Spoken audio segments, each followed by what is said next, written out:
इस वक्त मैं सैयद आमिर रजा बुखारी साहब के चैम्बर पर मौजूद हूं, जो साहिवाल बार के एक बहुत ही मशहूर और मारूफ वकील हैं और जनाब चौधरी मोहम्मद सलीम अख्तर साहब के एक बहुत ही आला किस्म के उनके शागिर्द भी हैं। तो उनसे हम एक बहुत ही अहम किस्म का सवाल पूछते हैं। आम वकला के ख्याल के मुताबिक तो ये होता है ना कि जब कोई वुंडेड होता है, कोई जख्मी होता है, तो उसके मुताबिक डॉक्टर की तैयार किया जाता है या डॉक्टर दिया जाता है, या उसको हम कहते हैं इंजरी रिपोर्ट। तो क्या जब कोई डिसीज्ड होता है, जब किसी का मर्डर हो जाता है, कोई मर जाता है या खुदकुशी कर लेता है, अल्लाह ना करे कोई इस किस्म की मौत होती है, तो उसके मुताबिक हम शाह साहब से पूछते हैं कि उसके मुताबिक क्या होता है। जी जनाब शाह साहब। बिस्मिल्लाहिर्रहमानिर्रहीम। जब भी किसी कॉग्निजेबल ऑफेंस की स्पेशली कोई मर्डर हो जाता है और कोई शख्स आकर कंप्लेनेंट पुलिस को उस वकूए की इतला देता है, after lodging FIR under section 154 CrPC, police जो है एफआईआर दर्ज करने के बाद इन मोशन हरकत में आ जाती है और सबसे पहले चाहे वकूआ पर जाकर डेड बॉडी की इंजरी स्टेटमेंट तैयार करती है कि इसे फायर किस जगह से लगा, कितने फासले पर लगा, डेड बॉडी किस पोजीशन में पड़ी है, उसका रुख क्या है, ये सारी वो चीज़ें देखते हैं। जाए वकूआ से फिर वो जो वो अलहदा किसी दिन अर्ज करूँगा। तो पहले उस जो ज़रबात होती है कि क्या इसकी जो है इसे खंजर लगे हैं, इसकी जो गोली लगी है, फायर है, ये सारे वो देख कर आईओ तो फिर उसकी इंजरी स्टेटमेंट तैयार करता है, फिर साथ ही इंक्वेस्ट रिपोर्ट तैयार करता है। इसलिए जो डिसीज होता है उसकी इंजरी स्टेटमेंट भी तैयार होती है, इंक्वेस्ट रिपोर्ट भी तैयार होती है। और तो वो तैयार कौन करता है? आईओ। रिपोर्ट तैयार करने के बाद फिर वो अस्पताल में पोस्टमार्टम के लिए डेड बॉडी को वज़ीरिया कांस्टेबल भेजते हैं। सर, ये जो एफआईआर होती है, फर्स्ट इंफॉर्मेशन रिपोर्ट, आपके ख्याल में क्रिमिनल लॉ में इसकी क्या इंपॉर्टेंस है? ये जो है क्रिमिनल लॉ में ये बहुत अहम चीज़ है।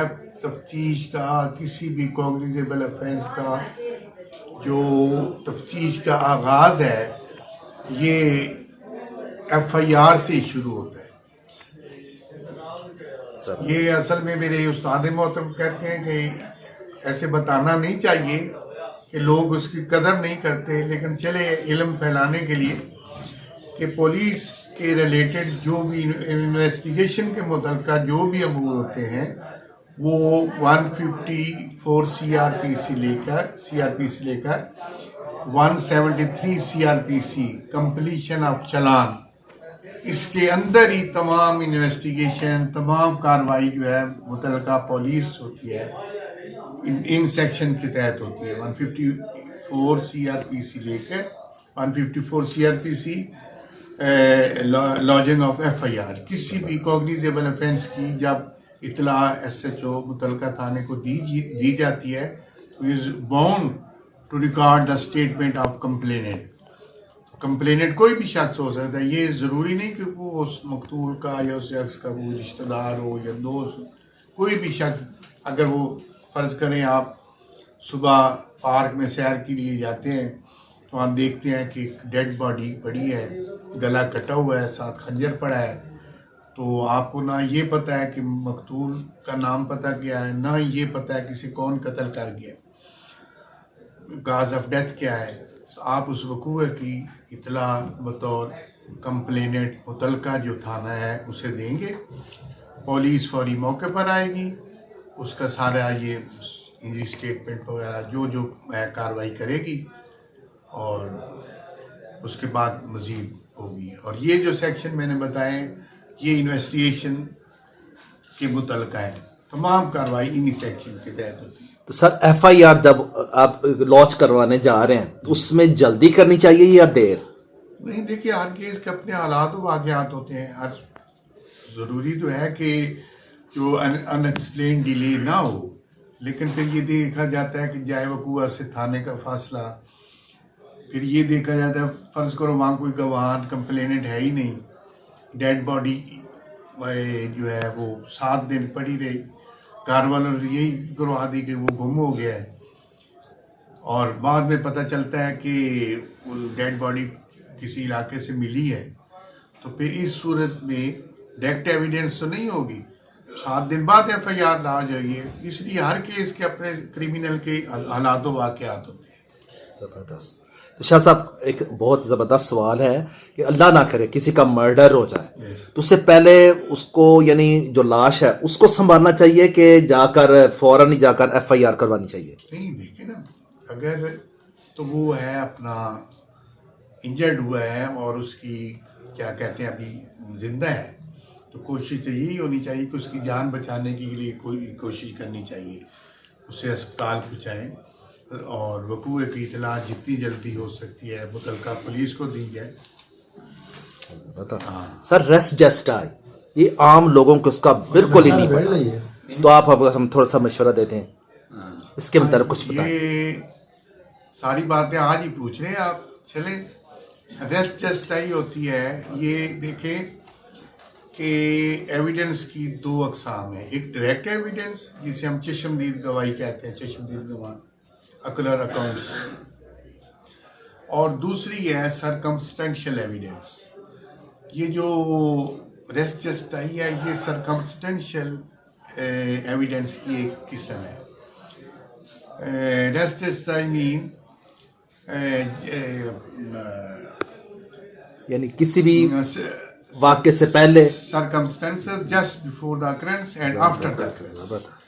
तो ये भी एक इज़्ज़त है कि वकूआ से थोड़ी देर पहले के हालात व वाक़यात और वकूआ के बाद के हालात व वाक़यात। फॉर एग्ज़ाम्पल, आप यहाँ बैठे हैं चैम्बर में, तो सामने चैम्बर में कोई नहीं है, खाली है, तो एक शख्स बैठा हुआ है, तो मुल्ज़म आता है और उसे पिस्टल से या खंजर से उसका मर्डर कर देता है। आपने नहीं देखा, आपने सिर्फ उस शख्स को चैम्बर से बाहर निकलते, उस मकान से बाहर निकलते, उसके हाथ में खून आलूद खंजर देखते, तो ये रेस्ट जस्टिस की एक किस्म है। साहब, आपसे आखिरी सवाल है, इस फील्ड के अंदर जो नए आने वाले वकला हैं जिनके बड़े बड़े हसीन ख्वाब हैं, न जाने वो क्या ख्वाब लेकर इधर आते हैं, तो आप उनको क्या मशवरा देना चाहें? क्या उनके लिए बेड ऑफ रोजेज है या बेड ऑफ थॉर्न्स है ये फील्ड? नहीं, देखिए, ये तो अपने आप पे डिपेंड करता है। न्यू कमर आते हैं बेचारे, उन्हें कोई गाइड करने वाला नहीं होता, और फिर ये है कि ये बड़ा सब्र आज़मा प्रोफेशन है, ये एक आग का दरिया है, डूब के जाना है वाली बात है। हाँ, अगर कोई आए, फर्स्ट उसे देखना चाहिए कि उसका इंटरेस्ट किस फील्ड में है, क्रिमिनल में या सिविल में, और उसके बाद उसे अपना कोई सीनियर ऐसा चूज़ करना चाहिए, और कम से कम 5 साल ऐसे कि उसका मुरीद बन के रहे, तभी उसे वो कुछ गेन कर सकता है। और सीनियर भी ऐसा हो कि वो बताए भी सही और उसे भी कुछ न कुछ आता हो, ये नहीं कि डामाडोल। फिर ये बेचारे न्यू कमर आते हैं, वो महीना 2 एक चैम्बर पे, महीना 2 दूसरे चैम्बर पे, फिर वो कोशिश करते हैं कि अपना चैम्बर ले लें, या वो 2-3 महीने किसी सीनियर के पास लगा के फिर रोज़गार की तलाश में अपना चैम्बर बना लेते हैं। वो सारी ज़िंदगी परेशान रहते हैं, जब केस आए तो उन्हें समझ ही नहीं आती, घबरा जाते हैं कि यार मैंने कैसे आर्गू करना है,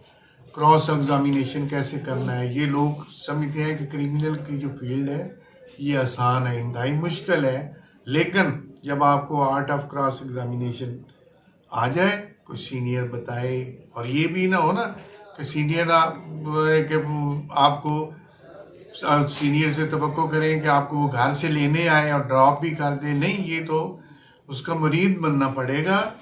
5 साल से 10 साल उसके पास रहें, ऐसा ऐसा देखें, एक एक बात पे कि ये मैंने सवाल जिरा में करना है, तो इसका गवाह अगर ये जवाब दे दे तो फिर मैंने इसका तोड़ क्या करना है। अगर आप सही पता चल जाएगा, आपकी अदालतें भी इज्जत करेंगी, वरना रोजगार वाली बात है कि फिर ब्लैक मेलिंग, फिर सहल भी ये फौरी जज कर जाते हैं, किसी कुछ भी नहीं आता, तो वो सारी जिंदगी ना इधर के रहे ना उधर के रहे। वाह शाह साहब, आपने इसलिए अगर मैं- बहुत अच्छा इंटरव्यू दिया। किसी और मुलाकात के अंदर Thank you. किसी और मौजू पर इंशाल्लाह ताला सीर हासिल बहस होगी। खुदा हाफिज, विश यू गुड लक।